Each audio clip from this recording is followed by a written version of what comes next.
부산 기장군, 아직 겨울의 끝자락이 남아있는 3월 초, 차가운 바람이 바닷가를 스치며 골목 사이사이로 스며들었다. 작고 오래된 골목 한편에는 해송안과 라는 이름의 조그만 전통과자점이 자리 잡고 있었다. 해송은 한때 이 지역의 자랑이었다. 지역 축제나 명절마다 찾는 손님들이 줄을 섰고 방송에도 몇 번 소개된 적이 있었다.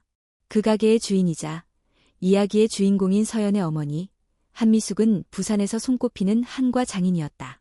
한과는 단순한 과자가 아니라 손맛과 정성이 깃든 문화였고 한미숙은 그 세계를 정성스럽게 지켜온 장인이었다. 그러나 지금 해송한과는 불 꺼진 유리창 너머 먼지 쌓인 진열장만이 남아있었다.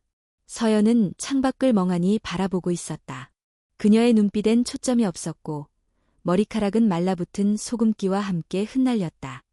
불과 한 달 전만 해도 이 집에는 웃음이 있었다. 부모님의 다툼이 심해지기 전까지는. 한 달 전, 아버지 서진호는 새로운 온라인 유통사업에 전 재산을 투자했다. 그는 이제는 온라인 시대야. 전통이든 뭐든 팔려야 살아. 라고 했고 어머니는 한과는 그렇게 파는 게 아니에요. 정성과 시간이 있어야 해요. 라며 반대했다. 갈등은 점점 깊어졌고 결국 사업은 실패했고 빚은 쌓였다. 그리고 그날 밤 어머니는 말없이 사라졌다. 단지 식탁 위에 놓인 짧은 메모 한 장만이 남아있었다. 미안하다. 서연아. 언젠가 다시 만나자. 서연은 그날 이후 잠을 잘 수 없었다. 학교에서도 집중하지 못했고 친구들도 하나둘 멀어졌다. 어떤 애는 대놓고 말했다. 아, 너네 엄마 도망갔다며? 어른들끼리도 다 얘기해 학교는 더 이상 안식처가 아니었다. 가장 큰 변화는 아버지였다. 한때 유쾌하고 활기찼던 그는 말수가 줄었고 아침에 일어나지도 않았다. 서연이 끼니를 챙기지 않으면 그대로 굶었다. 빚 독촉 전화는 매일같이 울려댔고 전기세는 이미 몇 달 밀렸다. 그러던 어느 날 밤 서연은 어릴 적 추억이 떠올랐다. 어머니가 한과를 만들던 그 부엌, 반죽을 하던 손길, 말린 대추를 얹으며 웃던 얼굴, 그리고 가끔 들려주던 옛날 민요. 서연은 마치 그 목소리가 다시 들리는 듯한 착각에 빠졌다. 그날 밤 그녀는 처음으로 가게 안으로 발을 들였다. 전등은 나갔고 먼지가 잔뜩 쌓여 있었다. 그러나 익숙한 향기가 남아 있었다.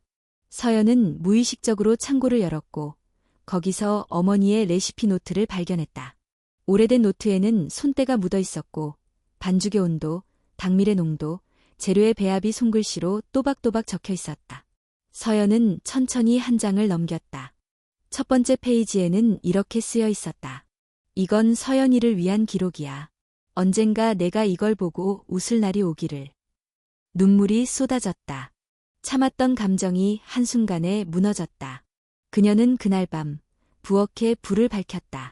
버려진 반죽틀과 냄비를 꺼냈고 가게에 남아있던 재료로 약과를 만들기 시작했다. 처음엔 모든 게 서툴렀다. 온도는 맞지 않았고 설탕이 눌어붙었다. 기계도 고장 나 있었다. 하지만 이상하게도 손은 기억하고 있었다. 어머니와 함께했던 수천 번의 반복이 그녀의 손끝에 남아 있었다. 새벽 3시, 마침내 첫 번째 약과가 완성되었다. 그 약과를 한 입 베어문 순간 서연은 놀랐다. 그 맛은 어머니의 것과 비슷했다. 완벽하지는 않았지만 그 안에는 정성과 기억이 살아있었다. 그녀는 잠들지 못한 채 아침까지 가게를 정리했다. 간판은 떨어져 있었고 냉장고도 고장났지만 마음은 이상하게 단단해졌다. 다음 날 그녀는 낡은 휴대폰을 꺼내 삼각대를 세웠다. 그리고 유튜브를 켰다. 안녕하세요. 저는 서연이라고 합니다. 여기는 제 어머니의 가게 해송한과입니다. 오늘부터 저는 이곳에서 다시 시작하려고 해요. 그녀는 부끄러운 듯 웃었다. 손에는 아직 하얀 밀가루가 묻어 있었다. 화면 너머로 그녀의 떨리는 목소리와 진심이 그대로 전달되었다. 영상을 올리고 나서 큰 기대는 없었다. 단지 무언가를 시작하고 싶었고 뭔가 남기고 싶었다. 하지만 그 영상은 예상보다 더 빨리 사람들의 마음을 움직였다. 서연은 그날 스스로도 모르게 첫 발을 내디뎠다. 해송안과는 다시 불을 밝혔고 그 불은 아직은 작지만 분명히 살아있었다. 그리고 바닷가에선 바람은 여전히 차가웠지만 누군가는 그것을 맞서고 있었다. 작은 불꽃 하나가 어둠을 밀어내기 시작했다. 서연의 첫 번째 영상은 조용히 퍼져나갔다. 초반에는 조회수가 몇십에서 머물렀지만 댓글에는 뜻밖의 반응들이 이어졌다. 어릴 적 엄마랑 같이 먹던 해송 약과 맛이 그리워요. 이 가게 기억나요. 예전에 할머니랑 명절 때마다 갔었는데 요즘 이런 정성 담긴 가게 보기 힘들죠. 꼭 다시 살아났으면 좋겠어요. 그녀는 놀랐다. 세상이 다 등을 돌린 줄 알았는데 여전히 기억해주는 사람이 있었다. 해송이라는 이름은 여전히 누군가의 마음속에 따뜻하게 남아있었다. 하지만 현실은 그리 따뜻하지 않았다. 영상이 주목받기 시작한 다음 날 가게 앞에 놓아둔 한과 몇 봉지가 사라졌다. 그 옆엔 낙서가 남아있었다. 동정파리 하지 마라. 서연은 그 문구 앞에서 한참을 서 있었다. 그 말을 누가 썼는지는 알 수 없지만 그 의미는 명확했다. 그녀의 시도는 어떤 이에게는 불편하고 불쾌한 일이었다. 그날 밤 아버지는 식사를 거절했다. 창밖만 바라보며 담배를 태웠고 서연은 혼자서 조용히 부엌에 앉아 있었다. 레시피 노트를 펼쳐보던 중 두 번째 페이지에서 눈에 띄는 구절이 있었다. 너는 항상 나보다 손이 빠르다. 언젠가 내가 없어도 내 손은 기억할 거야. 그 말은 마치 시간 너머에서 어머니가 직접 건네는 듯했다. 서연은 주먹을 꽉 쥐었다. 누가 뭐라 해도 자신이 이 길을 선택한 이유는 명확했다. 어머니의 그림자를 좇는 것이 아니라 자신만의 길을 만들기 위해서였다. 며칠 후 그녀는 과감한 결정을 내렸다. 학교를 일시적으로 휴학하고 가게를 본격적으로 운영하기로 한 것이다. 학교 측은 처음엔 반대했다. 지금은 공부할 때지 장사할 때가 아닙니다. 담임 선생님은 단호하게 말했다. 친구들도 속삭였다. 결국 학교도 포기했대. 하지만 서연은 흔들리지 않았다. 자신이 선택한 길이 비난받을 수도 있다는 걸 알고 있었지만 더 이상 눈치만 보고 살고 싶지 않았다. 해송안과는 다시 불을 밝혔다. 정식으로 오픈한 첫날 딱 3명의 손님이 찾아왔다. 한 명은 근처 카페 사장이었고 또 한 명은 예전에 어머니의 단골이었던 노부인이었으며 마지막 한 명은 뜻밖에도 유튜브 영상을 보고 찾아온 대학생이었다. 그들은 그녀의 손에서 직접 만든 약과를 맛보고 조용히 고개를 끄덕였다. 맛이 어릴 적 맛이네요. 손맛이 살아있어요. 이걸 혼자 만들었다고요? 대단하네요. 그날 서연은 처음으로 매출을 올렸다. 작지만 소중한 첫 수익이었다. 그녀는 그 돈으로 밀가루와 꿀을 다시 샀고 조명을 고쳤으며 가게 앞을 직접 청소했다. 며칠 뒤 그녀는 새로운 영상을 올렸다. 영상 속 서연은 밝게 웃으며 말했다. 해송안과가 다시 문을 열었어요. 아직 미흡하지만 어머니의 손맛을 기억하는 분들이라면 꼭 한번 들러주세요. 그 영상은 이전보다 더 빠르게 퍼져나갔다.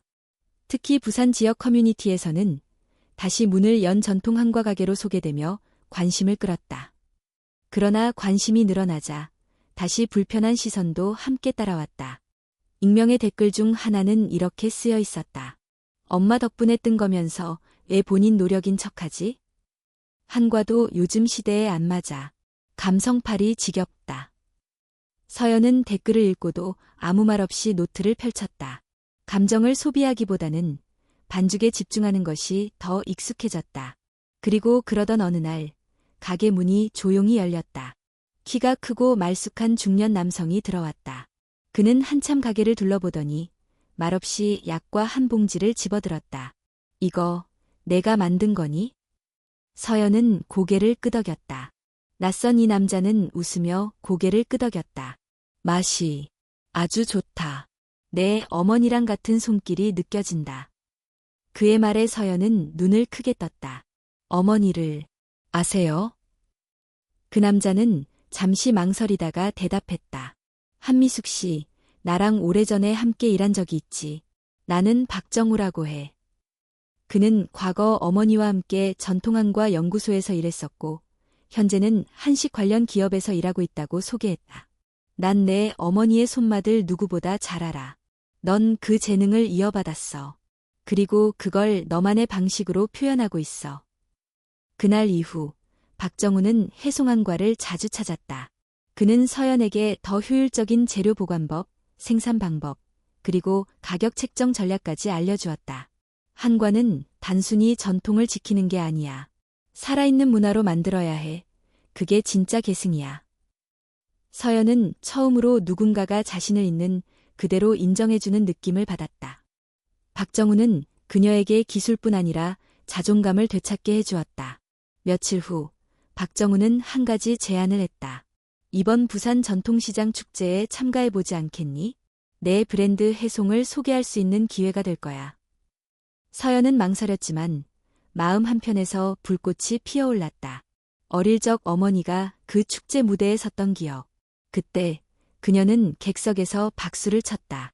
이제는 자신이 그 무대에 설 차례였다.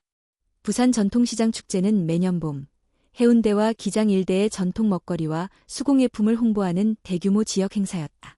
수십 개의 가게가 부스를 차리고 전국 각지에서 관광객들이 몰려드는 이 축제는 단순한 지역 이벤트를 넘어 젊은 창업자와 장인들에게는 기회의 무대로 여겨졌다. 박정우의 제안으로 참가 신청을 하게 된 서연은 처음에는 걱정이 앞섰다. 해송항과가 다시 문을 연 지 불과 몇 주, 제대로 된 브랜드 로고도 없었고 포장 디자인도 손수 만든 종이 상자 수준에 불과했다. 그러나 박정우는 단호했다. 중요한 건 포장이 아니라 그 안에 담긴 정성이야. 넌 이미 준비되어 있어. 서연은 밤을 새워 제품을 만들고 직접 부스 배너를 디자인했다. 종이에 수채화 물감을 써서 한 송이의 해송을 그렸고 그 밑에 조심스레 적었다. 전통의 맛을 다시 피우다. 해송항과. 축제 당일 해운대 바닷바람은 여전히 차가웠지만 서연의 마음은 그 어느 때보다 뜨거웠다. 그녀는 어머니가 입던 전통 앞치마를 꺼내 입었고 손에는 반죽 자국이 남아있었다. 부스는 작고 소박했지만 나무 향기와 기름 냄새가 어우러진 해송항과의 부스는 이내 사람들의 시선을 끌기 시작했다. 첫 손님은 외국인 관광객 부부였다. 영어로 한과를 설명하던 서연은 서툴렀지만 진심을 담았고 그들은 미소 지으며 약과 한 상자를 구입했다. This is 크런치 앤 스위트 코리안 트레디셔널 디저트. 그 다음은 한복을 입은 노부인. 그녀는 약과를 한 입 베어문 뒤 눈을 감고 오랫동안 씹었다. 이 맛. 30년 전에 먹던 그 맛이야. 입소문은 빠르게 퍼졌다. 오후가 되자 부스 앞은 긴 줄이 생겼고 근처 방송사에서 촬영도 나왔다. 리포터는 서연에게 마이크를 들이대며 물었다. 이 가게, 해송항과가 다시 문을 열게 된 계기는 무엇인가요? 서연은 잠시 숨을 고르고 대답했다. 제 어머니가 지켜온 맛이었습니다. 하지만 저는 그저 과거를 복제하려는 게 아닙니다. 전통은 멈춰 있는 게 아니라 이어져야 하고 살아있어야 한다고 생각합니다. 지금 이 자리에서 다시 시작하고 싶었습니다. 인터뷰는 온라인에 올라오자마자 수많은 조회수를 기록했다. 17세 한과 장인 소녀라는 타이틀은 사람들의 호기심을 자극했고 각종 SNS에는 해송항과 인증샷이 올라오기 시작했다.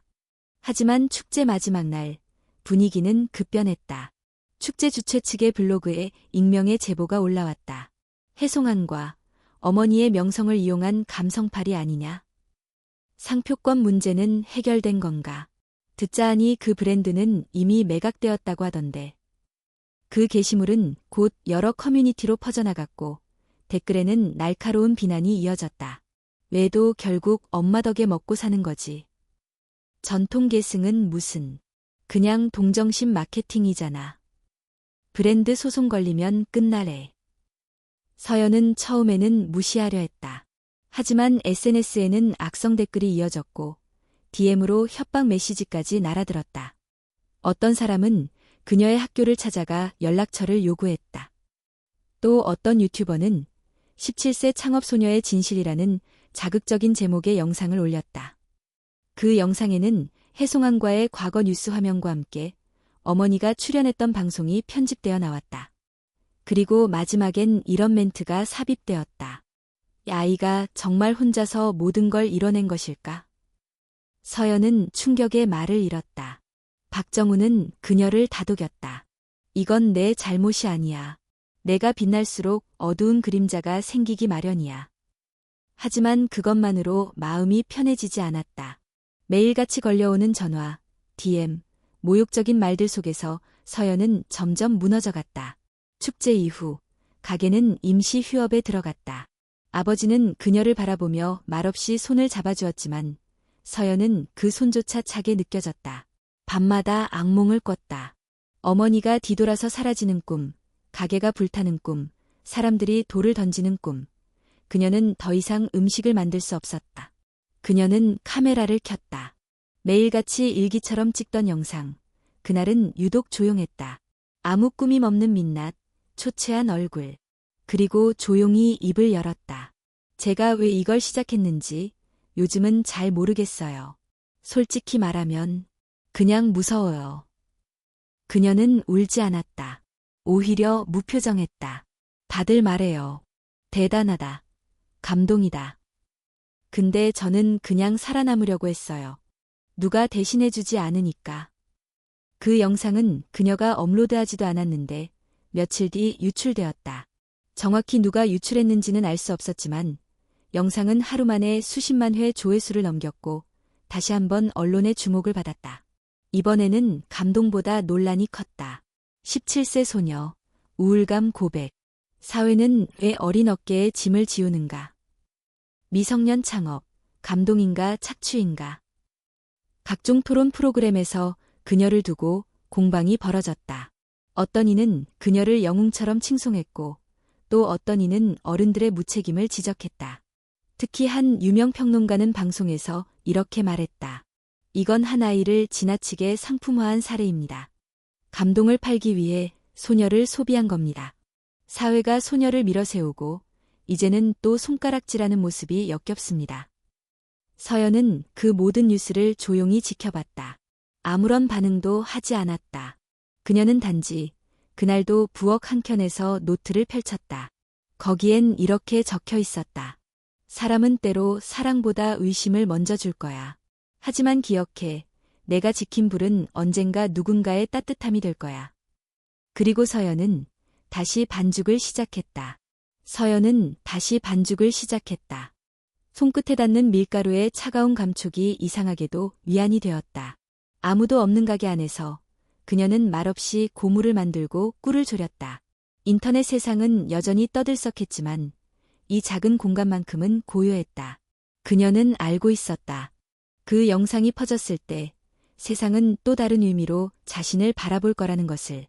어떤 이들은 동정했고 어떤 이들은 비난했으며 어떤 이들은 아예 존재 자체를 부정했다. 하지만 서연은 지금 아무도 보지 않는 곳에서 자신만의 속도로 살아가고 있었다. 며칠 뒤 뜻밖의 손님이 가게 문을 열었다. 그는 잘 차려입은 정장을 입고 있었고 짙은 향수를 뿌린 중년 남성이었다. 서연 양 맞죠? 그는 명함을 내밀었다. 강진우입니다. 한때 당신 어머니와 사업적으로 관계가 있었던 사람입니다. 지금은 전통식품 브랜드 다정의 대표를 맡고 있죠. 그 이름은 낯설지 않았다. 예전에 어머니와 함께 일했지만 나중에는 의견 충돌로 결별했던 사람. 인터넷에 올라온 제보글 속에서 그가 혜송이라는 이름의 상표권을 가지고 있다는 말도 있었다. 사실 요즘 당신에 대한 이야기를 많이 듣고 있습니다. 아주 화제가 되고 있더군요. 그래서 제안을 하나 드리러 왔습니다. 그는 부드럽게 웃으며 말을 이었다. 혜송이라는 브랜드 이름, 상표권은 현재 제게 있습니다. 법적으로는 말이죠. 물론 정서적으로는 당신 가족의 것이기도 하죠. 그래서 제안합니다. 우리 회사와 라이선스 계약을 맺죠. 당신은 다정혜송이라는 이름 아래 제품을 만들고 판매하는 거예요. 우리는 유통망과 마케팅을 지원하겠습니다. 서연은 말없이 그의 눈을 바라봤다. 이건 기회입니다. 당신이 이렇게 어렵게 끌어온 가게 우리가 함께 키울 수 있어요. 이건 진심입니다. 그는 미소를 지었지만 서연은 속이 서늘해졌다. 그의 말투는 정중했지만 어딘가 당연하다는 듯했다. 마치 이건 내 것이 아니니 나와 나누는 게 당연해라는 무언의 압박처럼 들렸다. 죄송하지만 저는 그럴 생각 없습니다. 서연은 또렷하게 말했다. 혜송은 제 어머니가 지킨 이름이고 제가 다시 불을 붙인 이름이에요. 그 이름에 제 진심을 얹고 싶습니다. 누군가의 브랜드 아래에서 제품을 만들고 싶지 않아요. 강진우의 표정이 굳었다. 그럼 법적으로 대응할 수밖에 없겠네요. 이건 감정이 아니라 사업입니다. 그는 명함을 남기고 떠났다. 문이 닫힌 뒤에도 가게 안엔 싸늘한 기운이 남았다.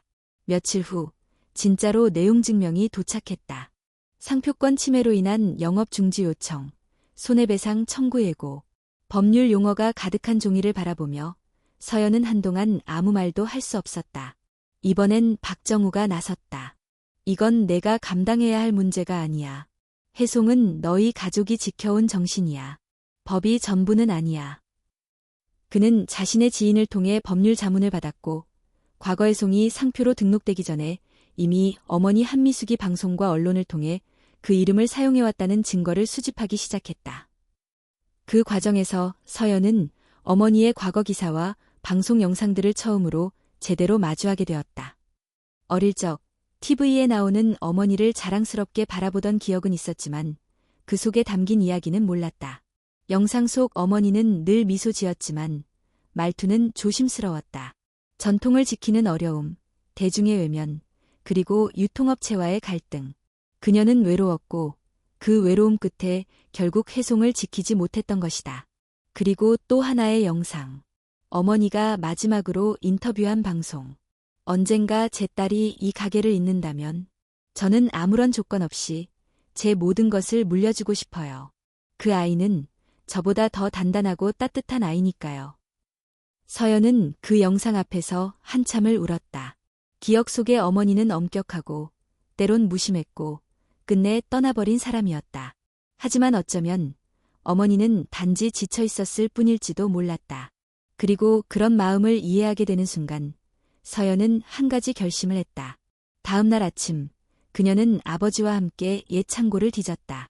오래된 서류들 사이에서 낡은 노트와 계약서 복사본, 방송 출연 협약서, 그리고 어머니가 직접 손글씨로 쓴 소개서까지 찾았다. 그중 하나는 손으로 쓴 낡은 종이 한 장이었다. 혜송항과의 로고 밑에 이렇게 적혀 있었다. 이름을 딸에게 물려준다. 내 피, 내 땀, 그리고 내 희망이 담긴 이름이다. 그건 공식 서류가 아니었다. 하지만 서연에게는 어떤 계약서보다 강력한 의미를 지닌 증거였다. 그녀는 변호사에게 서류를 넘기며 말했다. 이건 저희 가족이 이 이름을 지켜온 시간입니다. 이 시간들이 헛되지 않았다는 걸 증명하고 싶어요. 소송은 이제 시작일 뿐이었다. 하지만 서연은 더 이상 두렵지 않았다. 세상이 뭐라 하든, 법이 뭐라 하든 자신이 이 이름을 지켜온 진심만큼은 누구도 부정할 수 없다고 믿었다. 그리고 가게 안 다시 불을 켰다. 이번엔 단순히 한과를 만들기 위해서가 아니라 혜송이라는 이름에 담긴 모든 시간을 지키기 위해서였다. 혜송이라는 이름을 둘러싼 법적 분쟁은 서연에게 새로운 시험이었다. 소송은 공식적으로 접수되었고 다정의 강진우는 언론과의 인터뷰에서 단호하게 말했다. 브랜드는 감성이 아닌 권리입니다. 법적으로 보호받아야 할 지적 재산이며 누구든 이를 무단으로 사용할 경우에는 정당한 절차에 따라 대응할 것입니다. 그의 말은 냉정했고 이성적이었다. 그리고 바로 그 점이 사람들의 마음을 불편하게 만들었다. 서연은 소송 소식을 유튜브 채널에 직접 알렸다.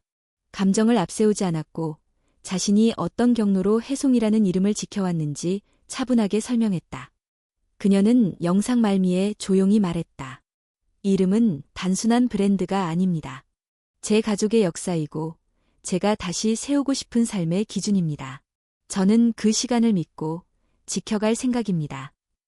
영상은 빠르게 퍼졌고 많은 사람들이 응원의 댓글을 남겼다. 그러나 동시에 또 다른 움직임이 조용히 시작되고 있었다. 며칠 후 서연은 아버지를 모시고 법률사무소를 찾았다. 박정우가 소개한 변호사는 한식문화재단과의 협업 경험이 있는 전문가였다. 그는 확보한 자료들을 검토한 후 고개를 끄덕였다. 상표권 등록 시점과 매각 경위, 그리고 실제 사용 내역을 보면 충분히 반론할 여지가 있습니다. 특히 방송 자료와 어머님의 수기 노트, 그리고 자필유언 성격의 문서까지 있다면 법적으로도 의미가 크죠. 하지만 변호사는 조심스럽게 말을 이었다. 문제는 상대가 여론을 적극적으로 이용하고 있다는 겁니다. 이 싸움은 법정 밖에서도 치열할 겁니다. 그 말은 곧 현실이 되었다. 며칠 후 한 유명 시사 프로그램에서 브랜드 소유권 분쟁이라는 주제로 해송안과 사건을 다루었다. 프로그램에는 강진우와 함께 한 명의 토론자가 나왔다.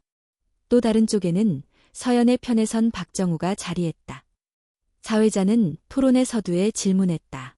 전통을 지킨다는 명분 아래 미성년자가 상표권 분쟁에 휘말리고 있습니다. 이것이 건강한 사회의 모습일까요? 박정우는 침착하게 말했다. 우리는 지금 전통이라는 말을 지나치게 낡은 이미지로만 보고 있습니다. 하지만 전통은 누군가에 의해 현재형으로 살아날 수 있습니다. 해송은 그 대표적인 사례입니다. 강진우는 곧바로 반박했다. 그 의도는 이해합니다. 그러나 법은 감정이 아니라 증거를 기반으로 작동해야 합니다. 나는 정당하게 상표권을 인수했고 그것을 보호하는 것은 당연한 권리입니다. 방송 후 커뮤니티는 또 한 번 불붙었다. 법적으로 맞더라도 인간적으로 너무하다. 미성년자 상대로 소송 거는 건 너무 가혹하지 않나? 진짜 문제는 저 브랜드가 원래 누구 거냐는 거지. 여론은 복잡하게 엇갈렸다. 응원과 의심이 동시에 쏟아졌고 서연은 그 안에서 또 한 번 흔들릴 수밖에 없었다. 그러던 어느 날 가게에 낯익은 손님이 찾아왔다. 여성, 단정한 차림새, 눈가에 주름이 깊게 패인 얼굴. 그녀는 한참 동안 아무 말 없이 가게 내부를 둘러보다가 조심스럽게 입을 열었다. 여기, 예전엔 미숙 씨가 운영하던 곳 맞지요? 서연은 고개를 끄덕였다. 제가 그분과 한때 시장 상인회에서 같이 활동했었어요. 그때 미숙 씨가 해송이라는 이름을 정하고 간판을 처음 걸던 날도 기억나요. 직접 손으로 붓글씨 써서 해송안과라고 붙이던 그날. 여성은 작게 웃으며 말했다. 그걸 보고 우리가 다 감탄했어요. 이름도 예쁘고 마음이 담겼다고. 그 말은 서연에게 큰 위로가 되었다. 그녀는 용기를 내어 여쭈었다. 혹시 그때 사진이나 자료 같은 게 남아 있나요? 여성은 집에서 찾아보겠다고 약속했고 며칠 후 오래된 흑백 사진 한 장을 들고 가게로 돌아왔다. 사진에는 젊은 시절의 한미숙이 해송 간판을 들고 웃고 있었고 날짜는 상표 등록보다 몇 년 전이었다. 그 사진은 법정에 중요한 증거로 제출되었다. 그 사이에도 서연은 가게 문을 닫지 않았다. 매일같이 반죽을 했고 새롭게 배운 조청약과 레시피를 시험하며 손님들과 소통을 이어갔다. 박정우의 제안으로 해송안과는 전통을 새롭게라는 주제로 SNS 캠페인을 시작했다. 영상, 스냅 사진, 짧은 브이로그 등을 통해 전통과 현대의 접점을 소개하며 젊은 층의 관심을 이끌었다. 그리고 마침내 1차 조정이 열렸다. 강진우 측은 조정 과정에서 일부 타협안을 제시했다. 해송이라는 이름을 공동 사용하고 수익의 일정 비율을 배분하는 방식. 마케팅과 유통은 다정이 담당하며 제품 생산은 해송안과에서. 변호인은 서연을 바라보며 조용히 물었다. 받을 수도 있습니다. 현실적으로는 나쁘지 않은 조건입니다. 서연은 잠시 눈을 감았다. 하지만 그녀는 고개를 저었다. 제가 원하는 건 돈이 아니에요. 이름 하나, 그것만은 스스로 지키고 싶어요. 그게 어머니와 저의 이야기니까요. 조정은 결렬되었다. 이제 다음은 본안 재판이었다. 가게로 돌아오는 길, 바닷바람이 유난히 차가웠다. 하지만 서연은 기분이 무겁지 않았다. 그날 밤, 그녀는 새 영상을 찍었다. 안녕하세요. 해송안과의 서연입니다. 저는 지금 아주 소중한 것을 지키기 위한 길 위에 서 있습니다. 힘들지만 후회는 없습니다. 카메라를 끄고 그녀는 다시 반죽을 시작했다. 손끝에 닿는 온기가 세상의 어떤 말보다 그녀를 살게 했다. 본안 재판이 시작되던 날, 서연은 아버지와 함께 법원 앞에 섰다. 아직 해가 뜨지 않은 이른 아침, 법정 건물 앞에서 숨을 크게 들이마신 그녀는 차가운 공기 속에서도 자신이 흔들리지 않기를 바랐다. 법정 안에는 취재진 몇 명과 관계자들만 있었지만 서연에게는 그 공간 전체가 숨막히게 느껴졌다. 피고석에 앉은 강진우는 여전히 깔끔한 정장 차림이었다. 그의 얼굴에는 긴장이라기보다는 확신이 담긴 표정이 깃들어 있었다. 서연의 손에는 어머니의 자필 노트 복사본, 사진 증거, 방송 출연 자료들이 정리된 파일이 들려 있었다. 그리고 무엇보다 그녀가 다시 일어설 수 있게 해준 사람들, 가게에 찾아왔던 노부인, 사진을 건넨 상인의 동료, 매일같이 응원의 댓글을 남겨준 구독자들, 그 모든 이들의 마음이 그 파일 속에 함께 있었다. 재판은 조용히, 그러나 단단하게 진행되었다. 강진우 측은 상표 등록 시점과 소유권 이전 계약을 근거로 해송이라는 명칭에 대한 정당한 권리를 주장했다. 특히 브랜드를 감정에 기대어 운영하는 것은 상업적으로 위험하며 법은 외회를 두지 않는다는 점을 강하게 부각시켰다. 반면 서연의 변호사는 브랜드는 단순한 상표가 아니라 오랜 시간 동안 축적된 신뢰와 정체성의 결과라며 한미숙의 활동 기록, 언론 보도, 자필 문서 등을 근거로 해송이 단순한 법적 소유를 넘는 문화적 자산이라는 점을 강조했다. 재판 중간 판사는 뜻밖의 질문을 던졌다. 피고 측, 해송이라는 이름에 대해 개인적으로 어떤 애착이 있습니까? 단순히 상업적 가치 외의 말입니다. 강진우는 잠시 말을 멈췄다가 답했다. 저는 사업가입니다. 브랜드는 감정보다 신뢰가 중요하다고 생각합니다. 해송은 성장 가능성이 있는 브랜드입니다. 감성적 접근은 위험합니다. 그 순간 서연은 그가 결코 이해하지 못할 사람이라는 사실을 다시금 깨달았다. 재판이 끝나고 나오던 길, 기자 한 명이 서연에게 다가왔다. 지금 심정이 어떠세요? 서연은 잠시 망설이다가 조용히 말했다. 누구에게나 이름은 중요하다고 생각해요. 저에겐 해송이 단순한 간판이 아니에요. 어머니의 손끝, 제 시간, 그리고 우리 가족의 삶이 담긴 이름이에요. 저는 그걸 팔고 싶지 않아요. 다음 날 그 인터뷰는 인터넷을 통해 퍼졌고 예상외로 큰 반향을 일으켰다. 많은 사람들이 댓글을 남겼다. 이 아이가 더 어른 같다. 브랜드보다 사람이 먼저다. 지켜야 할 건 법이 아니라 기억이다. 이와 동시에 또 하나의 뉴스가 주목을 받기 시작했다. 한 블로거가 해송과 관련된 강진우의 과거 사업 운영 방식을 파헤친 글을 올린 것이다. 거기에는 다정이 상표권을 인수한 후 지역 전통업체들과의 갈등 사례, 계약 위반 논란 등이 포함되어 있었다. 특히 해송 상표 인수 당시 계약서의 일부 조항에 대한 의문이 제기되며 문화재 등록 이전 상표 상속의 정당성이라는 문제도 수면 위로 떠올랐다. 언론은 빠르게 반응했고 공영방송에서도 브랜드, 법, 그리고 기억이라는 제목으로 특집 다큐멘터리를 제작하기 시작했다. 이 모든 변화 속에서 서연은 여전히 매일같이 반죽을 하고 가게를 열었다. 그녀는 단지 이름을 지키기 위한 싸움을 넘어서 자신이 왜 이 길을 걸어왔는지에 대해 스스로 질문하며 하루하루를 버텨내고 있었다. 그런 와중에 뜻밖의 메시지가 도착했다. 보낸 사람, 한미숙, 이메일이었다. 짧은 제목, 그리고 더 짧은 본문. 해송을 받다. 나는 내가 자랑스럽다. 곧 연락할게. 엄마. 그 순간 서연의 손이 멈췄다. 심장이 빠르게 뛰었고 눈앞이 흐릿해졌다. 몇 번이고 다시 읽었지만 그 문장은 변하지 않았다. 엄마가 그녀를 보고 있었다. 그날 밤 서연은 처음으로 어머니의 노트를 펴서 한 줄 한 줄 소리내어 읽었다. 레시피는 더 이상 단순한 조리법이 아니었다.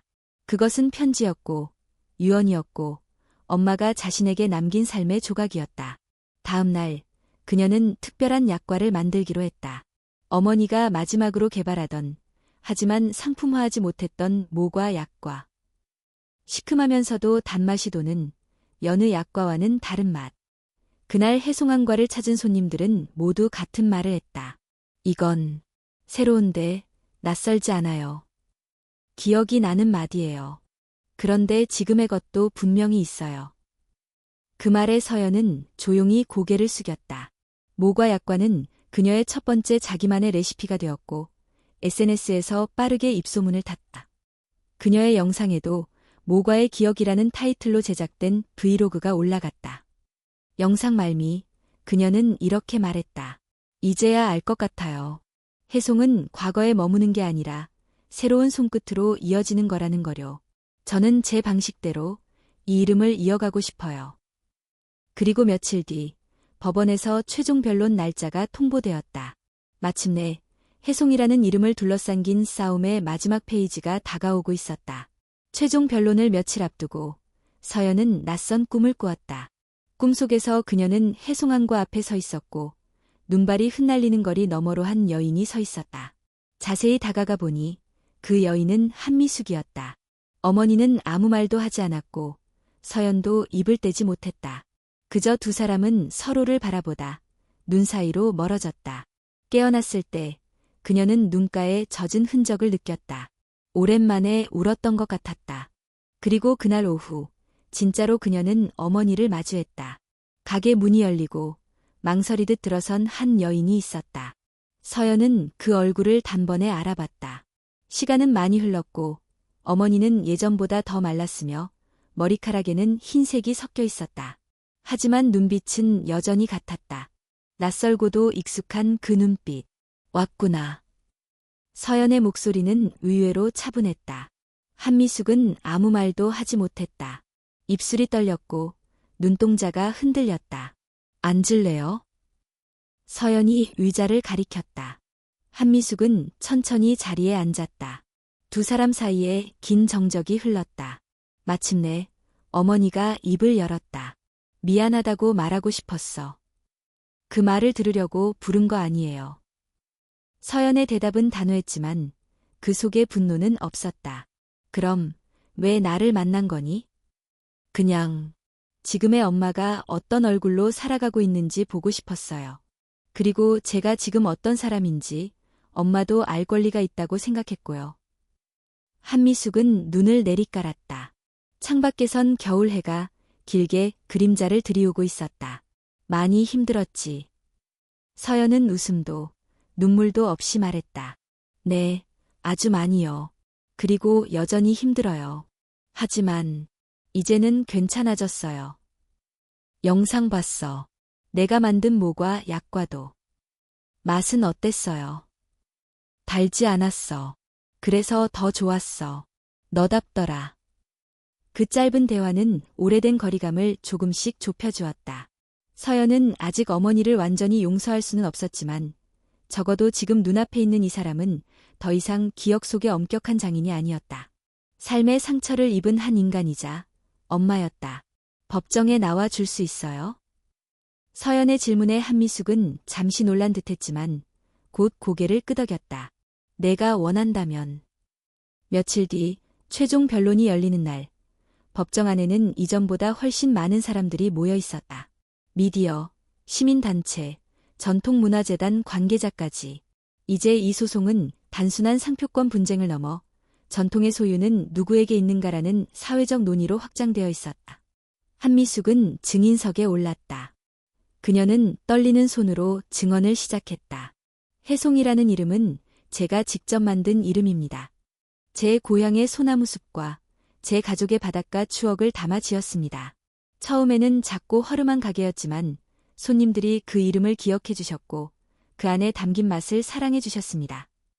그런 이름을 왜 상표로 등록하지 않으셨나요? 판사가 물었다. 그땐 몰랐어요. 상표보다도 그 이름을 기억해 주는 사람이 많아지면 그걸로 충분하다고 생각했죠. 그런데 이후에 그 상표가 제3자에게 넘어갔습니다. 어떻게 된 일입니까? 한미숙은 잠시 침묵했다. 제가 모든 걸 포기하고 떠났을 때였습니다. 신뢰했던 사람이 이름만이라도 살리자며 문서를 내밀었고 그걸 그대로 믿었습니다. 제 책임입니다. 그녀는 고개를 숙였다. 하지만 지금 제 딸이 그 이름을 다시 세우고 있습니다. 저는 그걸 막을 권리가 없습니다. 아니, 막아서는 안 됩니다. 혜송은 이제 제 것이 아니라 그녀의 것입니다. 법정 안은 조용했다. 단 한 사람도 기침조차 하지 않았다. 판사는 마지막으로 서연에게 질문했다. 당신은 혜송이라는 이름을 계속 사용할 권리가 있다고 생각합니까? 서연은 천천히 일어나 정면을 바라보았다. 저는 상표권자도 사업가도 아닙니다. 저는 이 가게를 다시 살리고 싶었던 한 사람일 뿐이에요. 제가 원하는 건 누군가의 권리를 침해하는 게 아니라 저의 삶과 시간을 지키는 것입니다. 그녀는 어머니를 잠시 바라봤다. 한미숙은 조용히 고개를 끄덕였다. 혜송이라는 이름은 과거를 상징하지만 저는 그것을 미래로 이어가고 싶습니다. 그날 재판은 종결되었고 판결은 2주 뒤로 연기되었다. 가게로 돌아오는 길, 서연과 어머니는 나란히 걸었다. 말은 많지 않았지만 발걸음은 가벼웠다. 도착하자마자 어머니는 앞치마를 꺼내 들었다. 오늘은 같이 반죽할까? 서연은 말없이 고개를 끄덕였고 두 사람은 같은 테이블 앞에 섰다. 오랜만에 어머니의 손끝에서 반죽이 익어가는 냄새가 퍼졌다. 그리고 그 옆에서 서연은 자신의 모과 약과 반죽을 펼쳤다. 혜송안과는 그렇게 두 세대의 손끝에서 다시 살아나고 있었다. 혜송안과의 작업실 안에는 두 사람의 움직임만이 존재했다. 한미숙은 반죽을 손에 묻히고 그 곁에서 서연이 꿀을 졸이고 있었다. 둘 사이의 대화는 적었지만 공기 속엔 이전보다 훨씬 편안한 침묵이 흘렀다. 말로 하지 않아도 서로의 호흡을 알 수 있었고 그 리듬은 마치 오래전부터 이어져 온 것처럼 자연스러웠다. 며칠 전까지만 해도 상상하지 못했던 장면이었다. 어머니가 다시 이 공간에 서고 함께 반죽을 나누는 날이 올 줄은 몰랐던 것이다. 그러나 이 평온은 오래가지 않았다. 인터넷 커뮤니티에서 익명의 게시글이 빠르게 확산되기 시작했다. 혜송안과 결국 어머니와 짜고 친 각본이었다. 딸은 브랜드의 순수성을 내세우고 어머니는 감성팔이, 전형적인 계산된 마케팅. 글의 내용은 자극적이었다. 어머니 한미숙이 처음부터 혜송안과 재기의 계획에 관여했고 모든 감동서사는 연출이라는 식의 주장이었다. 몇몇 유튜버들은 영상까지 제작해 서연의 옛 인터뷰와 어머니의 증언 장면을 교묘히 편집해 올렸다. 그날 밤 서연은 가게 뒷방에서 그 영상을 보고 있었다. 손에는 아무것도 들려있지 않았고 화면 속 자신과 어머니의 목소리가 낯설게 들렸다. 그녀는 한동안 말이 없었다. 또 시작이네. 어머니가 조용히 말했다. 그녀 역시 알고 있었다. 이런 일은 이번이 처음도 마지막도 아닐 거라는 걸. 이젠 별로 놀랍지도 않아요. 서연의 목소리는 무덤덤했다. 그러나 그 속엔 피로가 짙게 깔려 있었다. 며칠 사이 가게 앞에는 몇몇 기자들이 다시 모이기 시작했고 일부 손님은 들어오자마자 휴대폰을 꺼내 사진을 찍었다. 익숙한 손님들은 조용히 고개를 숙이고 지나갔지만 일부는 대놓고 말했다. 그래도 감동 잘 팔았네. 대단하긴 해. 유명세 얻었잖아. 그 정도면 성공하냐? 서연은 대꾸하지 않았다. 단지 뒷주방으로 돌아가 반죽을 다시 시작했다. 그녀는 생각했다. 모든 진심은 결국 왜곡될 수 있다는 것을, 그리고 그 왜곡이 당사자에게 얼마나 큰 무게로 돌아오는지를. 그러나 그녀는 멈추지 않았다. 손은 여전히 움직였고 꿀은 졸아들었으며 반죽은 익어갔다. 어머니는 그녀의 옆에서 아무 말 없이 고무를 볶고 있었다. 그때였다. 박정우가 가게를 찾았다. 그의 얼굴엔 근심이 짙게 드리워져 있었다. 이 상황, 예전보다 더 복잡해졌어. 강진우 측에서 이번 논란을 이용해 여론을 다시 자신들에게 유리하게 끌고 가려는 움직임이 보여.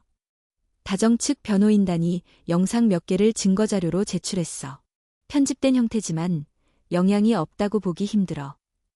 그래서 어떻게 해야 하죠? 정면 돌파밖에 없어. 다음 재판 전까지 직접 너의 이야기를 다시 전달해야 해. 가짜가 아니라 너 자신으로. 서연은 고개를 끄덕였다. 도망칠 수 없다는 건 이미 알고 있었다. 자신이 선택한 길은 누군가를 감동시키기 위한 길이 아니라 끝까지 살아내기 위한 여정이었기에. 그날 밤, 서연은 조용히 카메라 앞에 앉았다. 조명도 없었고 화장도 하지 않았다. 흰 앞치마만 걸친 채 평소와 똑같은 모습이었다. 안녕하세요. 서연입니다. 요즘 저와 혜송에 대해 여러 말들이 오가고 있습니다. 어떤 말은 사실과 다르고 어떤 말은 듣기 아픕니다. 하지만 저는 그 모든 말들이 왜 나오는지 이해하려고 노력 중입니다. 세상은 늘 누군가를 의심하고 싶어 하니까요. 그녀는 잠시 눈을 내리깔았다가 다시 정면을 바라보았다. 저는 무엇을 팔고 싶었던 게 아닙니다. 누군가의 감정을 이용하려 한 것도 아니에요. 저는 단지 사라지지 않기를 바랐어요. 제 어머니가 지켜온 이름, 제가 매일같이 반죽하며 배운 시간, 그리고 그 모든 걸 기억해주는 손님 한 분 한 분. 저는 그 기억을 지키고 싶었을 뿐이에요. 그녀는 말을 멈추지 않았다. 누군가는 말합니다. 너도 결국 주목을 원했을 뿐 아니냐고. 맞습니다. 저는 주목받고 싶었습니다. 하지만 그건 유명해지고 싶어서가 아니라 저 혼자 이 길을 걸어가는 게 아니란 걸 확인하고 싶어서였어요. 영상은 편집 없이 그대로 업로드되었고 하루도 되지 않아 수십만 건이 조회수를 기록했다. 댓글에는 여전히 논란이 있었지만 더 많은 이들이 그녀의 말에 귀를 기울였다. 그리고 뜻밖에도 몇몇 유명 인사들이 공개적으로 그녀를 지지했다. 전통 음식 분야의 권위자, 문화재청 관계자, 그리고 서연이 어린 시절 좋아하던 다큐멘터리 진행자까지. 그중 다큐멘터리 진행자는 자신의 계정에 이렇게 적었다. 진짜 전통은 물려받은 것이 아니라 다시 살아나게 한 것이다. 나는 서연 양의 손끝에서 그 살아있는 전통을 보았다. 또한 혜송안과의 영상과 제품은 예신에도 소개되기 시작했다. 17세 소녀, 한국의 전통을 다시 일으키다라는 제목의 기사와 함께 그녀가 만든 모과 약과가 해외 한식 팬들 사이에서 화제가 되었다. 가게에는 외국인 손님들도 찾아오기 시작했고 서연은 간단한 영어로 설명을 덧붙이며 그들을 맞이했다. This is 모과 약과, 스위트 앤 소어, 코리안 트레디셔널 디저트, 마이맘 레시피, 마이 혜송. 그 말에 어떤 외국인 손님은 웃으며 말했다. Your 혜송 is all of our 혜송 now. 서연은 미소 지었다. 이 작은 가게에서 아주 멀리까지 닿고 있는 것들이 있다는 걸 처음으로 실감한 순간이었다. 하지만 그녀는 들뜨지 않았다. 모든 것이 끝난 건 아니었다. 재판은 아직 남아있었고 그 마지막 장은 아직 쓰이지 않았다. 재판 전날 밤 혜송안과의 부어가는 고요했다. 서연은 의자에 앉아 어머니의 레시피 노트를 다시 펼쳤다. 이미 수백 번 넘겼던 그 노트. 그러나 매번 읽을 때마다 새로운 문장이 눈에 들어왔다.